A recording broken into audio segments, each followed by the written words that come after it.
Hello there, and welcome to Fall Asleep.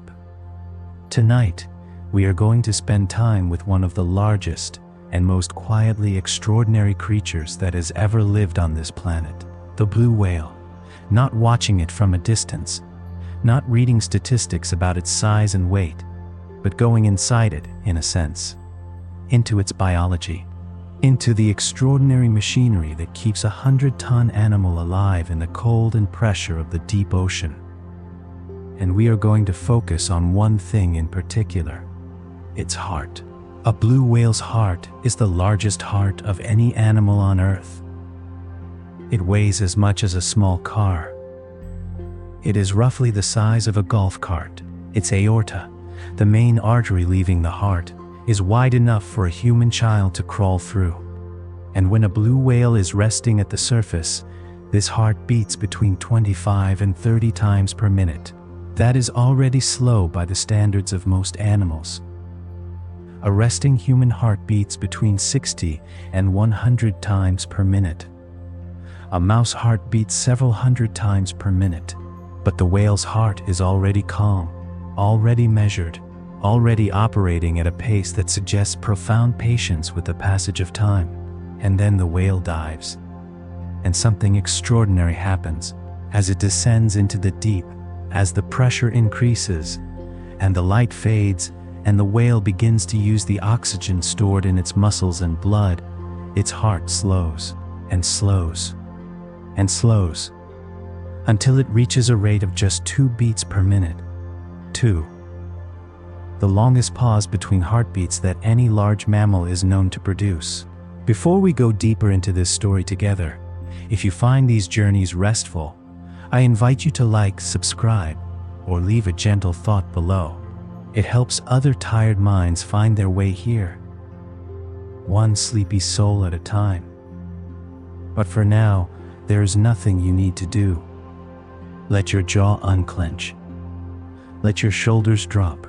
Let your breathing slow into something easy and natural, like the breathing of someone who has already let the day go. And as your mind begins to gently release the weight of today, join me as we descend into the blue, into the cold, into the slow and extraordinary world of the blue whale's heartbeat. Let us begin. There is something almost impossible to hold in the mind about a heart beating at 2 beats per minute. The pause between heartbeats is 30 seconds long. If you count slowly to 30 right now, that is the duration of one interval between heartbeats in a diving blue whale. During those 30 seconds, the whale is gliding through deep water in near total darkness. Its muscles are working on stored oxygen. Its brain is receiving a carefully rationed supply of oxygenated blood. Its body temperature is being maintained against the cold of the deep ocean by the insulating layer of blubber surrounding it. And its heart is resting, patient, waiting for the moment when it is called again.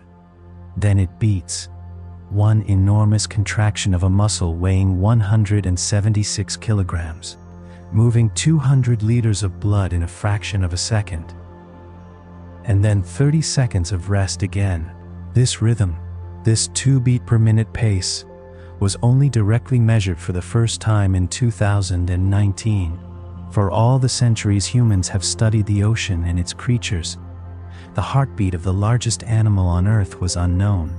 That we now know it is a small triumph of science and persistence. To understand what happens to a blue whale's heart when it dives, we first need to understand what a blue whale actually is. Because the facts alone are difficult to hold. The blue whale, Balaenoptera musculus, is the largest animal known to have ever lived on Earth. Not the largest animal alive today, the largest animal in the entire history of life on this planet. Larger than any dinosaur. Larger than any prehistoric marine reptile. The largest accurately measured blue whales have been around 30 meters long. That is the length of 3 double-decker buses placed end to end, or nearly as long as a Boeing 737 aircraft. Their weight can reach 150 tons, 150,000 kilograms. Their tongue alone weighs roughly as much as an elephant. Their blood vessels are large enough, in some cases, for a human to swim through. And yet, for all this size, the blue whale is a mammal. It breathes air. It nurses its young with milk. It is warm-blooded. It maintains a body temperature close to our own.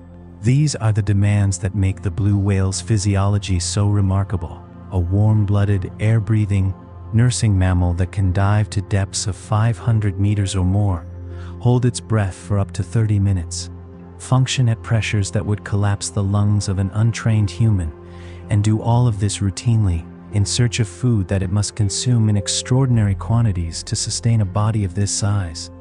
The biology that makes all of this possible is one of the most elegant and sophisticated physiological systems in the animal kingdom. And at the center of it, literally and figuratively, is the heart. Blue whales belong to the group called Mysticetes, or baleen whales. This group includes humpbacks, fine whales, sei whales, right whales, and bowhead whales. The baleen whales diverged from their toothed cousins, the odontocetes, roughly 35 million years ago. The Mysticetes evolved their filter feeding strategy over millions of years, developing the baleen plates that allow them to strain enormous quantities of small prey from large volumes of water.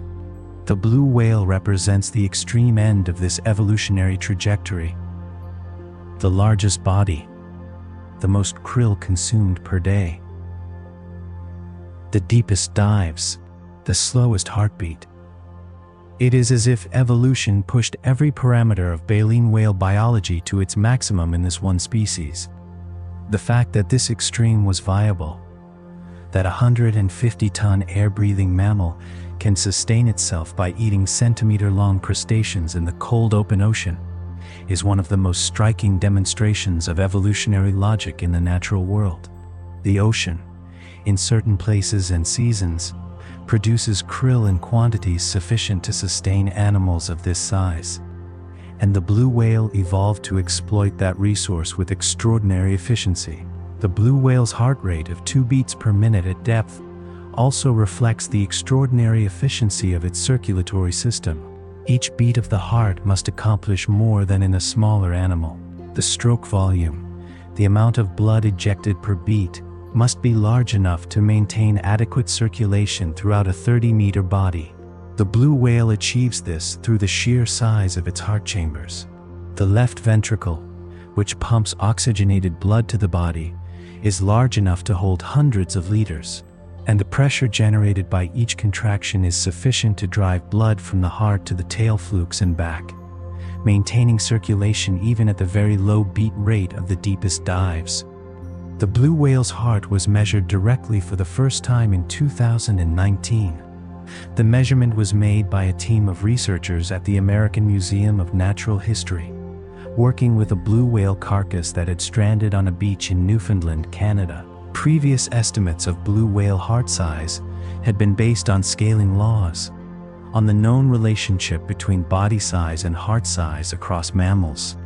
The actual organ, measured directly, confirmed what the scaling laws predicted.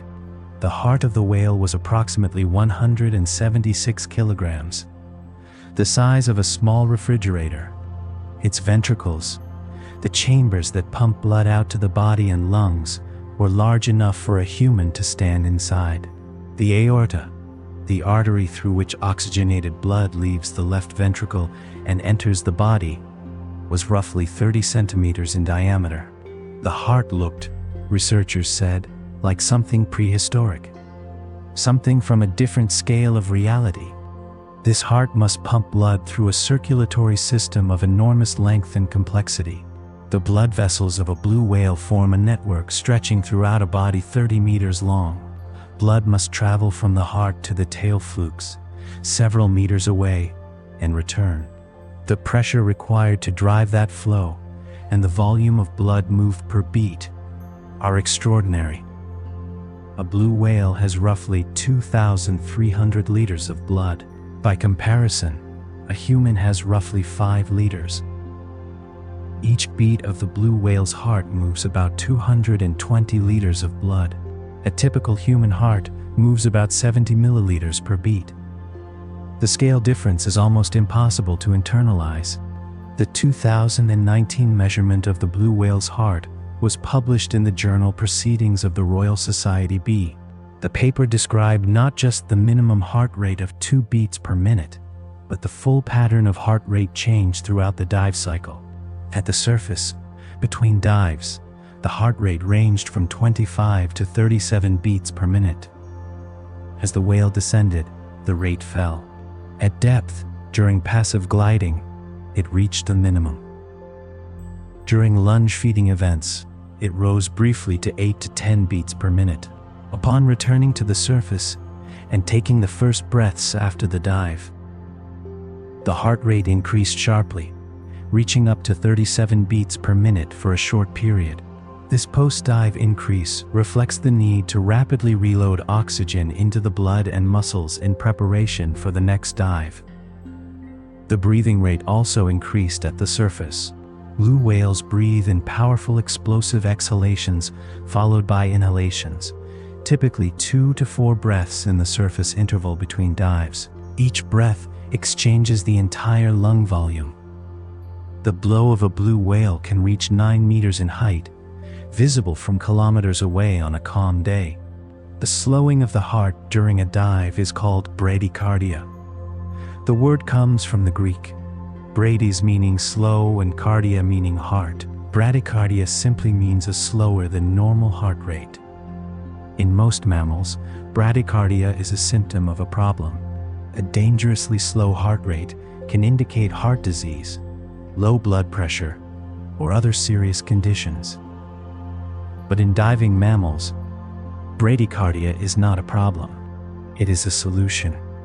It is one of the most important components of what physiologists call the dive response, a coordinated set of physiological changes that allow air-breathing animals to spend extended periods underwater. The dive response was first described in detail by the Norwegian physiologist Per Scholander in the 1930s and 1940s. Scholander worked with seals, ducks, and other diving animals and described the cascade of changes that occurred when they submerged. Heart rate dropped. Blood flow was redistributed away from the muscles and toward the brain and heart. Oxygen consumption fell dramatically. The animal could remain underwater far longer than its initial oxygen stores seemed to permit. Scholander called this the master switch of life, a fundamental biological mechanism that prioritized survival under oxygen deprivation. The same response occurs in all diving mammals, from seals to dolphins to whales.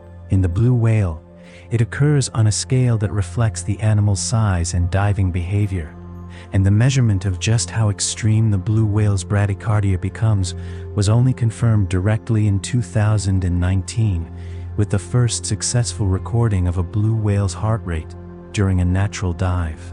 Per Scholander's work on the dive response in the mid-20th century was foundational. But it was also controversial. He observed that diving animals consumed oxygen at a much lower rate than expected during long dives, and he proposed that the dive response was so effective that it essentially put the muscles into a state of suspended animation, metabolizing anaerobically without oxygen, and accepting a temporary oxygen debt that was repaid at the surface. Later research has refined this picture. The dive response does include anaerobic metabolism in some muscles during the longest dives, but for many dives, particularly the shorter ones, the stored oxygen in blood and muscle myoglobin is sufficient. The muscles do not need to go anaerobic. The dive response is graded. It scales with the depth and duration of the dive. A short, shallow dive produces a mild bradycardia and modest redistribution of blood flow. A long, deep dive produces the most extreme response. The animal is essentially titrating its physiological response to the demands of each dive, conserving oxygen more aggressively when the dive is deeper and longer, and less aggressively when it is shallow and brief. This grading of the response requires sophisticated neural and hormonal regulation. The dive response is not unique to marine mammals. Birds that dive, like penguins and cormorants, show similar cardiovascular responses. Even humans show a mild dive response. If you hold your breath and submerge your face in cold water, your heart rate will slow within seconds. It is an ancient reflex, present in most air-breathing vertebrates. What is unique in marine mammals is the degree to which this reflex has been amplified by millions of years of natural selection. The mild, protective reflex of a terrestrial mammal has become, in the blue whale, an extreme physiological reorganization capable of sustaining the world's largest animal at 500 meters depth for 30 minutes. Recording the heart rate of a wild blue whale during a dive was one of the most technically challenging achievements in the history of marine biology.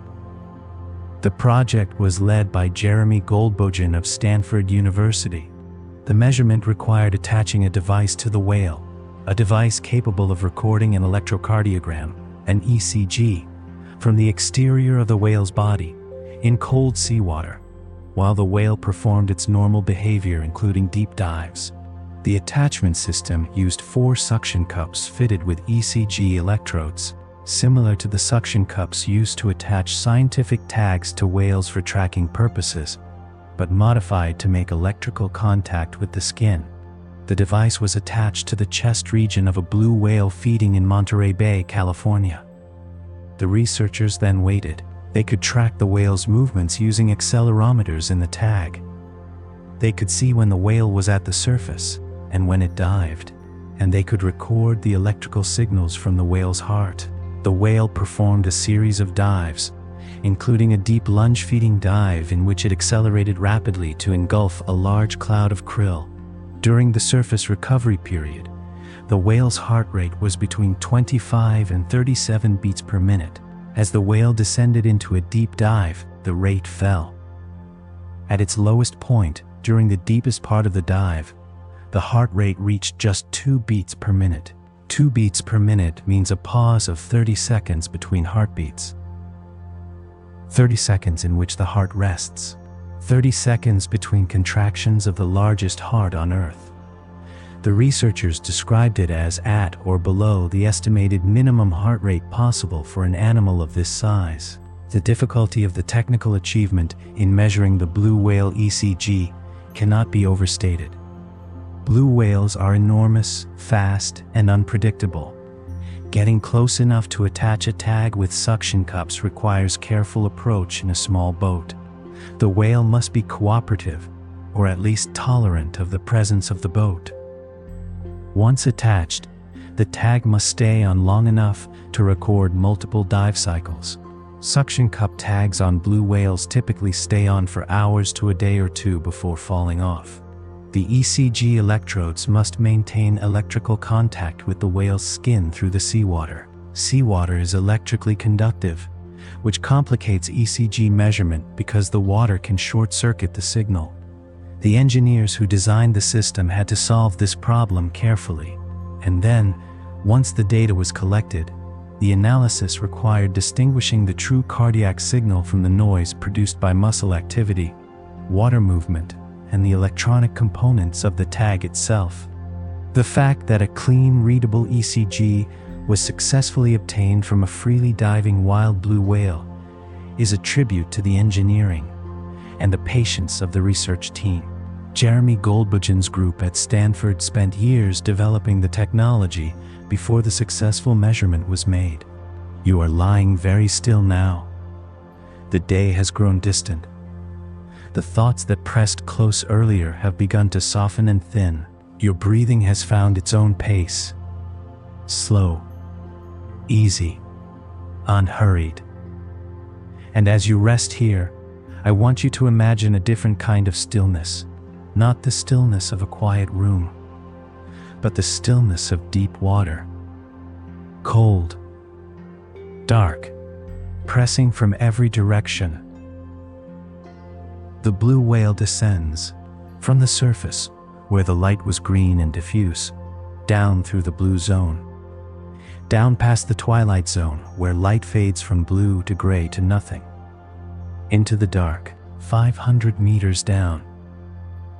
500 meters of water pressing overhead. And inside the whale, something extraordinary is happening. The heart, that enormous engine, is slowing. Not stopping, just slowing. 2 beats per minute. 1 beat. 30 seconds of silence. Another beat, then 30 seconds more. The sound a blue whale's heartbeat makes, measured through hydrophones placed near the animal, is not what you might expect. It is not a sharp knock or a mechanical thump. It is something lower. Something that travels through the body and through the water. A deep, slow, resonant pulse. Almost like a sound from the earth itself, rather than from a living animal. 1 beat. 30 seconds. Another beat. The whale glides through the dark, its body calm, its muscles working at a slow and efficient pace, drawing on oxygen stored in the myoglobin of the muscle tissue, rather than relying on continued delivery from the lungs. The heart rests between its long, slow beats. Patient, measured, extraordinary. And somewhere far above, the surface of the ocean glitters in the light, but the whale does not need it yet. Not for another 20 minutes. The sound of a blue whale's heartbeat, if you could hear it from nearby in the water, would be unlike anything most people have encountered. Hydrophone recordings of blue whales made at close range sometimes capture what appears to be cardiac sounds alongside the whale's vocalizations. The cardiac sounds, when they can be isolated, are low and resonant. A deep, heavy thud that seems to come from the entire body of the animal, rather than from any specific location. This is because the heart is surrounded by fluid, and the body cavity transmits the sound in all directions. You would feel it as much as hear it. A vibration in the water, in the chest, in the bones. At 2 beats per minute, those pulses are separated by 30 seconds of silence. The silence itself has a quality. The deep ocean at that depth is not perfectly quiet. There are distant whale calls, the creak of pressure on the animal's body, the faint sounds of krill in the water. But between heartbeats, in those 30 seconds, there is a pause that feels almost like held breath. And then the heart moves again. The 2 beats per minute heart rate is not maintained throughout the entire dive. The actual pattern of heart rate during a blue whale dive is more complex and more interesting. When the whale begins its descent, the heart rate drops quickly. Then, at depth, it reaches the minimum. But during lunge feeding, when the whale opens its enormous mouth and accelerates to engulf a dense cloud of krill, the heart rate increases, not to the surface rate, but significantly above the minimum. The muscular effort of lunge feeding is enormous. The whale opens a mouth large enough to contain its own body weight in water. It accelerates through the krill cloud. It filters the water through its baleen plates. This is extreme physical exertion, and the heart responds, briefly increasing its rate to supply more oxygen to the working muscles. Then, when the lunge is complete and the whale glides passively again, the heart rate drops back toward the minimum. This oscillation between the minimum bradycardia of passive descent and the slightly elevated rate of active feeding means that the whale is managing its oxygen budget moment by moment. The heart is not simply set to a low rate and left there. It is actively regulated, responding to the energetic demands of each moment, rising when effort is needed, falling back when effort ceases. This dynamic regulation of heart rate, precisely matching oxygen delivery to oxygen demand throughout the complex sequence of a feeding dive, is a feat of physiological control that engineers would struggle to replicate in any mechanical system. The question of how the blue whale regulates its heart rate during a dive is interesting from a neurological perspective. Heart rate is controlled by the autonomic nervous system, the part of the nervous system that governs involuntary functions. The parasympathetic division of the autonomic nervous system slows the heart. The sympathetic division speeds it up. During a dive, the parasympathetic tone increases dramatically. Acetylcholine, the neurotransmitter of the parasympathetic system, acts on the heart to slow its rate. The trigger for this parasympathetic increase appears to be the diving reflex, initiated by the contact of water with receptors in the face and airways. In seals and other diving animals, simply submerging the face in cold water triggers an immediate bradycardia. The same mechanism likely operates in whales. The face and the airways entering the water at the start of a dive triggers a neural signal that activates the parasympathetic slowing of the heart. This happens rapidly. Heart rate begins to fall within seconds of the dive beginning. The response then deepens as the dive continues and the animal descends to greater depth, and it reverses when the whale returns to the surface and begins to breathe. The heart of a blue whale is also vulnerable in one specific way that smaller animals need not worry about. The pressure of the ocean at 500 meters depth is approximately 50 times atmospheric pressure. 50 times. The water is pressing inward from every direction with enormous force. The whale's flexible rib cage can compress under this pressure, allowing the lungs to collapse without damage. But the heart, surrounded by fluid in the pericardial sac, is relatively protected from pressure effects. The fluid transmits pressure equally in all directions, preventing the organ from being crushed. This hydrostatic protection of the heart is an elegant consequence of the physics of fluid pressure, and it means that the heart can continue to beat, even at extreme depth, without being deformed by the pressure bearing down on everything around it. The dive response in the blue whale involves more than just heart rate. It is a whole-body physiological reorganization. Blood flow is actively redistributed. Arteries supplying the skeletal muscles constrict. The muscles are temporarily cut off from the blood supply. This seems counterintuitive. The muscles are working during a dive. They need oxygen, but the oxygen available for the dive is limited. It is the oxygen stored in the blood and in the muscles themselves before the dive. The key is that muscles can store oxygen in a protein called myoglobin. Myoglobin is closely related to hemoglobin, the oxygen-carrying protein in blood. But while hemoglobin releases oxygen when blood oxygen levels fall, myoglobin holds on to oxygen even more tightly. It releases it only when the muscle's own oxygen level falls to very low levels. Deep diving whales have extraordinary concentrations of myoglobin in their muscles, so high that the muscles appear almost black when exposed.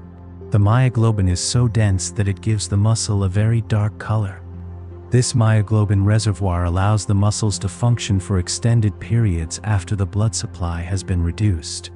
The muscles are essentially operating on a local battery of stored oxygen, while the limited blood supply is redirected to the organs that cannot function without continuous oxygen delivery. The brain, the heart itself. These critical organs receive priority. Everything else makes do with what it stored before the dive began. The redistribution of blood flow during a dive is orchestrated by the sympathetic nervous system. When the dive begins, sympathetic signals cause arteries serving the skeletal muscles to constrict. The smooth muscle in the arterial walls contracts, narrowing the vessel lumen and reducing blood flow to the muscles. At the same time, blood flow to the brain and heart is maintained or increased. The coronary arteries, which supply the heart muscle itself, do not constrict. The cerebral arteries do not constrict. These organs are protected. The prioritization of brain and heart over muscle during oxygen limitation is a feature shared by all vertebrates. Even fish exhibit cardiovascular responses to hypoxia that protect the brain. In diving mammals, this ancient protective response has been refined and amplified to allow extended breath-hold diving.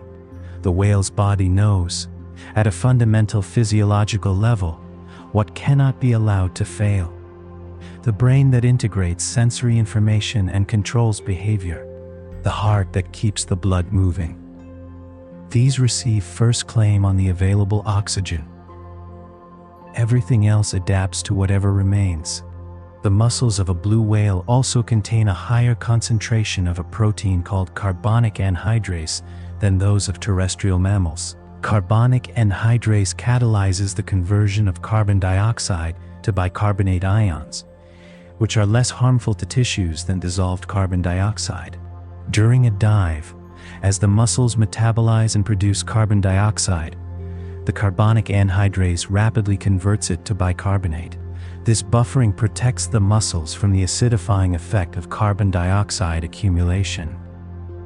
It also means that the whale can tolerate higher levels of carbon dioxide in its tissues before the acidity reaches harmful levels. Combined with the myoglobin oxygen reserve and the cardiovascular redistribution, this molecular buffering system extends the maximum dive duration significantly beyond what the initial oxygen stores alone would permit. The spleen plays a surprisingly important role in the dive response of marine mammals. In most terrestrial mammals, the spleen is a relatively modest organ. It filters blood, removes old red blood cells, and plays a role in the immune system. But in diving mammals, the spleen is also a reservoir of red blood cells. Before a dive, the spleen contracts, squeezing its stored red blood cells into the circulation. This rapidly increases the concentration of red blood cells in the blood, and therefore the blood's oxygen carrying capacity. It is a biological version of blood doping. The same effect that human athletes sometimes attempt to achieve artificially by transfusing stored red blood cells before competition is achieved naturally by diving mammals contracting their spleens. In Weddell seals, which have been studied extensively as diving mammals, the spleen can hold about 24 liters of blood. When it contracts before a dive, it injects all of this stored blood into the circulation. The oxygen carrying capacity of the blood increases dramatically in just a few seconds. Blue whales likely have a similar mechanism. Their spleens have not been directly measured in the context of diving physiology, but the principle is the same, and the adaptation is expected to be present in all deep diving cetaceans. The lungs also play a role. Unlike human lungs, which are relatively rigid, the lungs of deep diving whales are highly flexible. At depth, as the water pressure increases, the lungs compress. They can collapse almost completely without damage to the lung tissue. The air inside is forced into the airways, away from the alveoli where gas exchange normally occurs. This prevents nitrogen from dissolving into the blood under pressure, which would otherwise cause decompression sickness when the whale surfaced. The SOFAR channel, the sound fixing and ranging channel that allows blue whale calls to travel so far, was discovered by human scientists during the Second World War. The military was interested in using it to detect the sounds of ships and submarines at long range. The channel exists because the speed of sound in water varies with temperature and pressure. Sound travels faster in warmer water and at higher pressure. At a depth of around 1 kilometer in most of the world ocean, there is a minimum in sound speed. Sound injected into this minimum is refracted back toward it from both above and below. It becomes trapped. It can travel horizontally for enormous distances without escaping the channel. The depth of the channel varies with ocean basin and latitude. In the tropics, it is shallower. In polar regions, it is deeper or absent.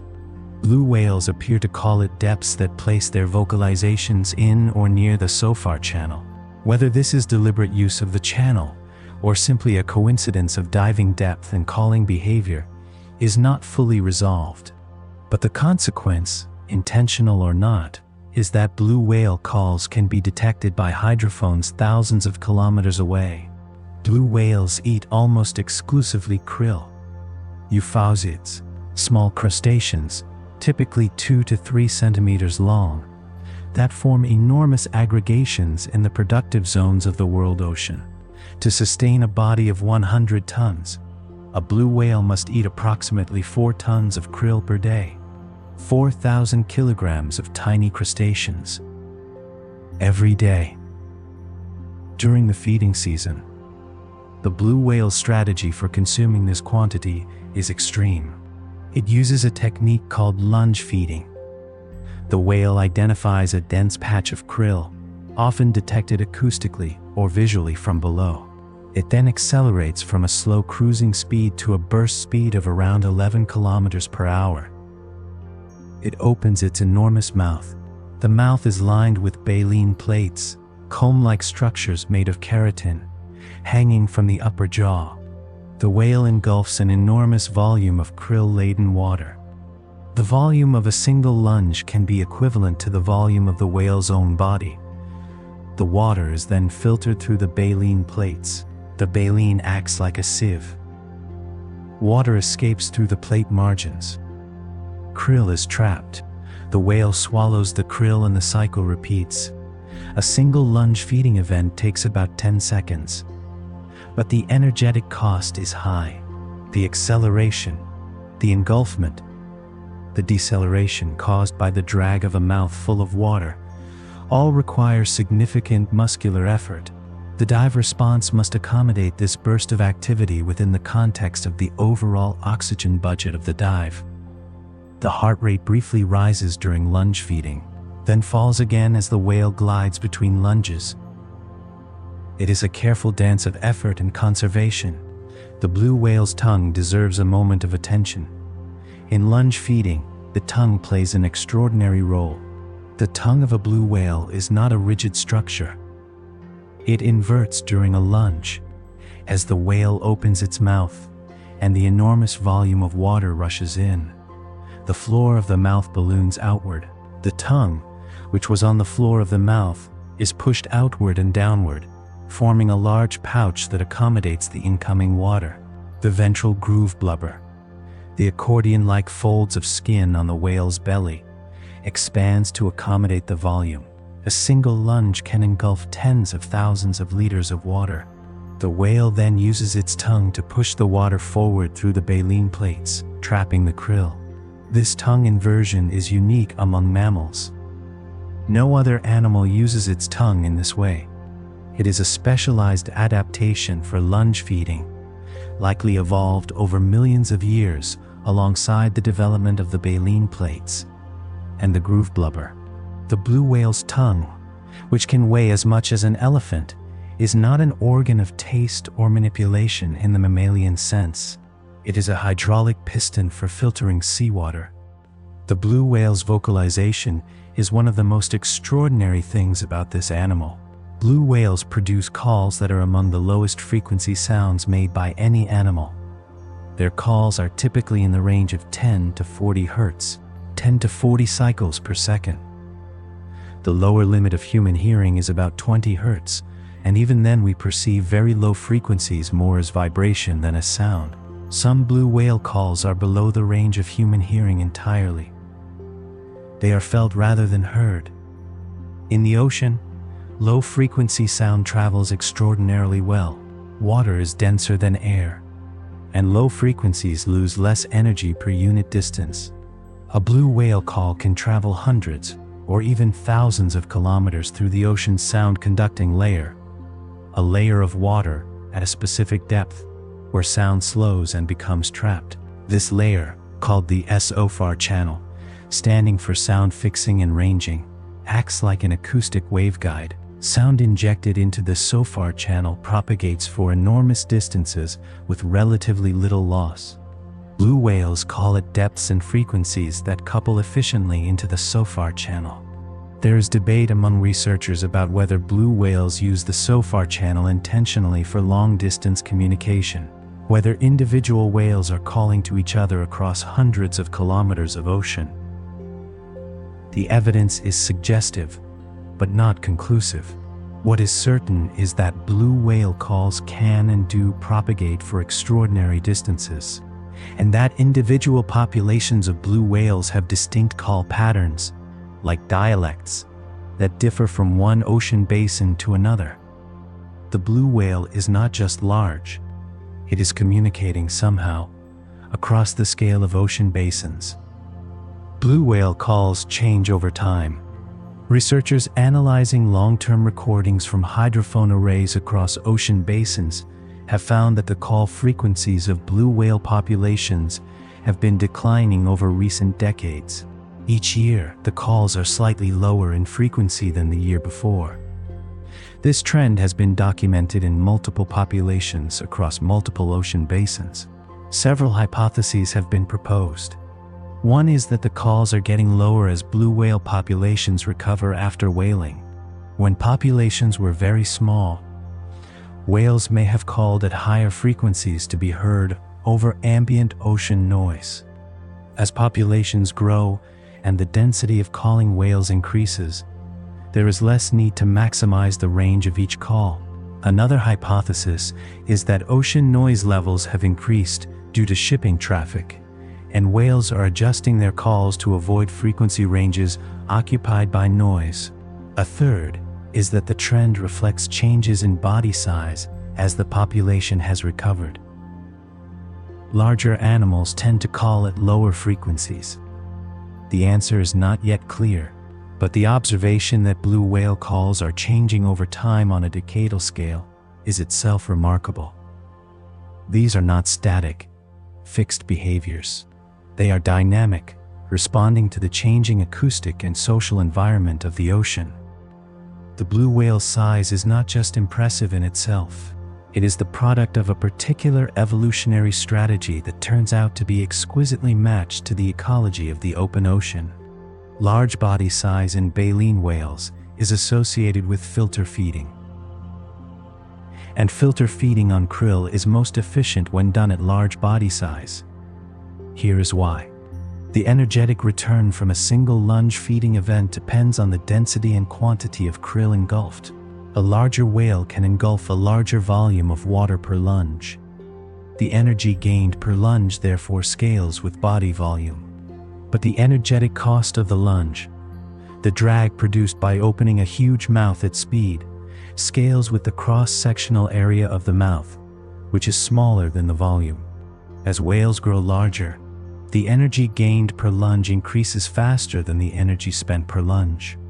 This means larger whales are more efficient krill hunters per unit of energy spent than smaller ones. This logic, worked out mathematically by researchers studying feeding mechanics, suggests that there may be an optimal body size for krill filter feeding, and that the blue whale is close to that optimum. It is not simply that evolution made whales as large as possible. It is that the physics of lunge feeding rewarded size up to a point, and selection pushed body size toward that optimum over millions of years. The blue whale's extraordinary size is, in this sense, a mathematical inevitability. The ocean's own physics selected for it. The physics of lunge feeding and its relationship to body size have been studied in detail by a group of researchers, including Jeremy Goldbogen and Robert Shadwick. They modeled the hydrodynamics of lunge feeding across a range of body sizes, from smaller rorquals like minke whales to the blue whale. The model showed that the energy gained from a lunge, proportional to the krill in the engulfed water volume, scales as the cube of body length. But the energetic cost of the lunge, the drag produced by the open mouth decelerating in water, scales as approximately the square of body length. Because volume scales as the cube and drag scales as the square, larger whales get proportionally more energy back from each lunge relative to what they spend. Below a certain body size, lunge feeding on krill is energetically unprofitable. The whale spends more energy on the lunge than it gains from the krill. Above that size, lunge feeding is profitable and becomes more profitable as body size increases. The blue whale sits at the large end of this range, where the returns from lunge feeding are maximized. Natural selection drove body size toward this optimum over evolutionary time. The insight that body size makes lunge feeding more efficient also explains why blue whales do not feed throughout the year in all locations.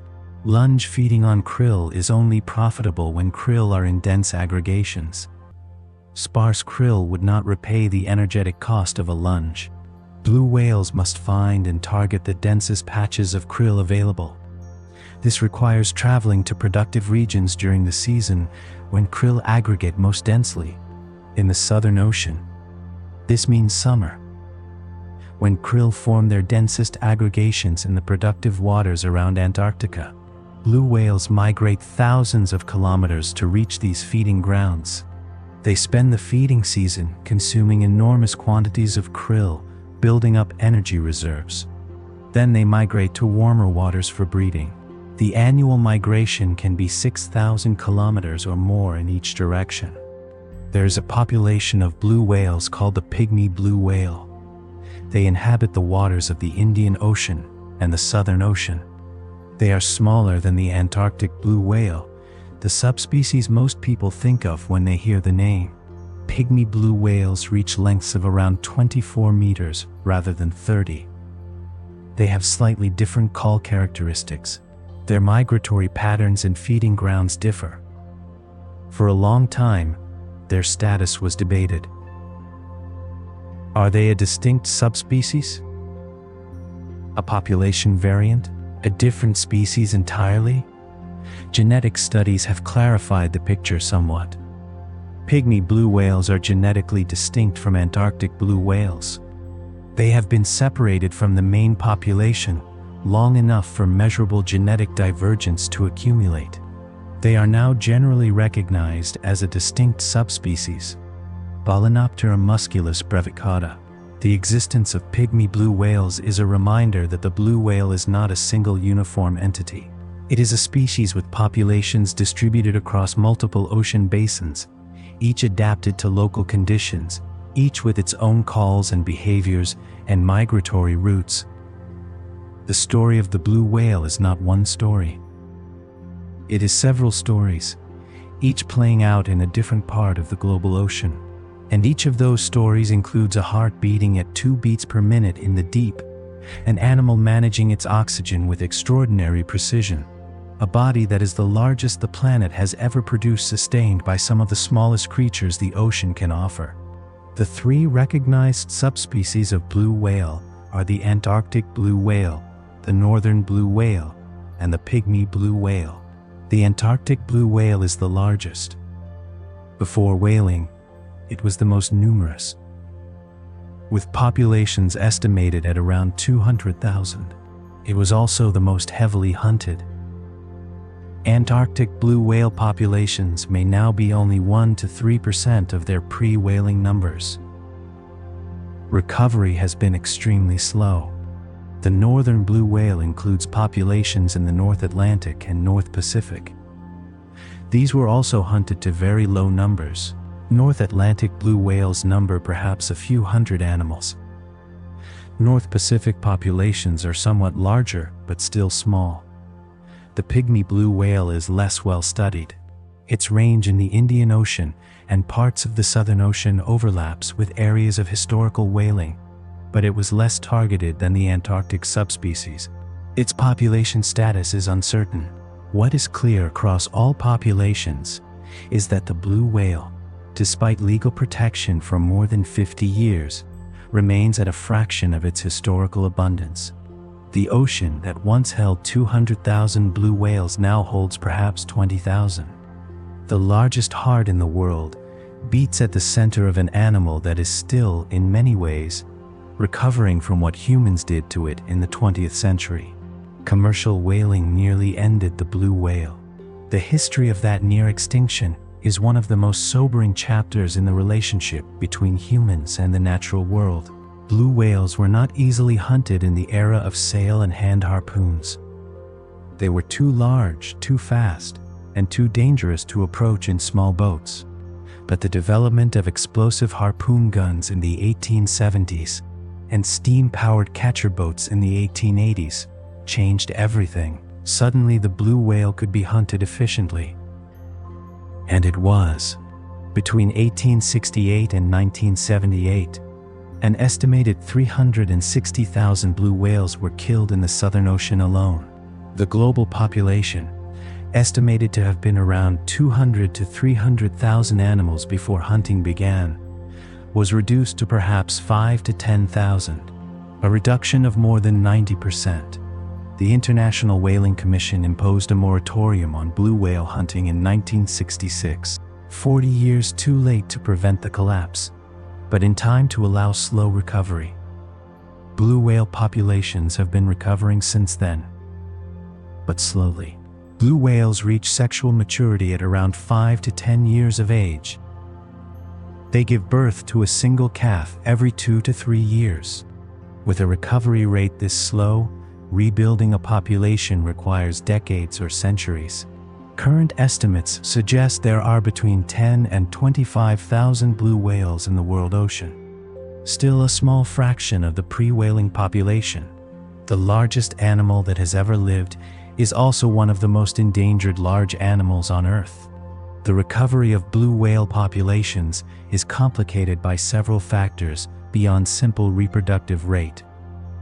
Blue whales face ongoing threats. Ship strikes are a significant source of mortality.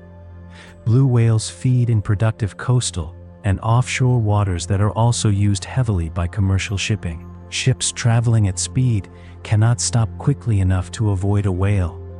The whale cannot always detect or avoid a fast-moving ship. Ship strikes kill blue whales every year, particularly in areas where shipping lanes cross feeding grounds.